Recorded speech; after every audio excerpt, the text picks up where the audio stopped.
He was one of the modern greats, winning 6 Group 1s as a 3-year-old. In the Juddmonte International at York on the 18th of August 2009, Sea the Stars faced one of his biggest tests. In against him were 3 horses, all trained by Aidan O'Brien and headed by Mastercraftsman. When you look back at what the horse did, Sea the Stars, you know, 6 Group 1s, and there's comparisons with Frankel and Baid, but you have to keep doing it. And the great thing about it was, I know how good Mastercraftsman was, and I know how good he was on that day. Like Aidan had him to the minute, cherry ripe that day.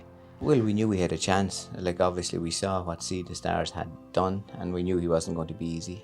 And Mick obviously knew our setup very well, and there was nobody ever probably suited a horse better than Mick did Sea the Stars, because we met him in a lot of his big races, and we ran 2 and 3 horses against him, and Mick would have always known the way we were thinking and what we would do. And like, obviously we always liked to make the races even, because then the best horse will always come through and win. So we'd stop in a pub on the way to Killarney races. Kevin Manning, might have been Declan McDonough, and definitely Pat Smullen, and we're all doing light, so we just went in and said, do you mind if we look at York races? So the lady turned on the TV and we sat there watching it, and it was fascinating viewing the way Mick played it, the way Ballydoyle played it, staying to the far rail, you know, not to open it up. Like nowadays in York, it's all about the middle, sometimes the standside rail, but Aidan's game plan was get him tight and make him work. You know, it was one of those races, when I hit the front, you could feel the roar. And as Sea the Stars was coming, you could feel it again. And I sensed him coming, and I thought Mile had more, and he did give more, but he just got by me the last 150 yards. But it was one of those, that was a great race.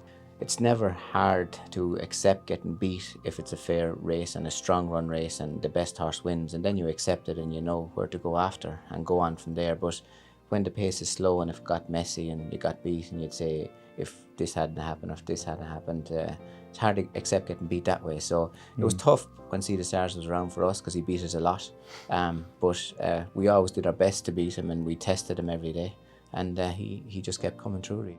It took his best to get by us, but he was able to get by us, and that's the sign of a great champion.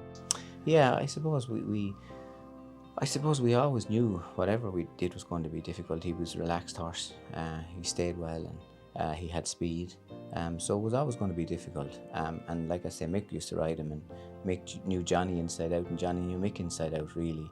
The two of them were like serious competitors for a long time. And I suppose the both of them were kind of, Johnny would have been absolutely at the height of his powers at the time, and Mick had all the wisdom from all the years gone by, and knew how to play it when he needed to play it, you know. So tactically looking at the two of them, it was super, really. Not my greatest memory of York, but Mastercraftsman was absolutely flying before York. We really fancied him, you know. We did. I really fancied him. We were after meeting Sea the Stars a couple of times in the Guineas, in the Derby, and we really fancied him that day. And we had 3 in the race, so it was 3 against 1. So I was there to Aidan, maybe we should follow him, Aidan, and get him into a battle, I said, you know, and really, you know, because our lad's going well. And he said, no, go in front of him. He says, you kill him today. He says, our lad is really flying. He says, you know, we'll have a good pace up. He said, I said, yeah, but I said, Mick won't engage in the battle. He won't engage in the battle early. I said, Anyway. What happened? He didn't engage in the battle. He just quick by me the last 150 yards. How good is Sea the Stars, Mick? The best I've ever ridden. And your man goes, Galileo, Azamur, no, this is the best I've ever ridden. That's pre-Eclipse, pre-Juddmonte. He was totally convinced by him, but it was from then, week to week, that improvement. And if he was kept in train as a 4-year-old, God knows what he would have done. Still irk, or are you able to appreciate what a great racing moment that was? What's that word you use, irk? It still irks.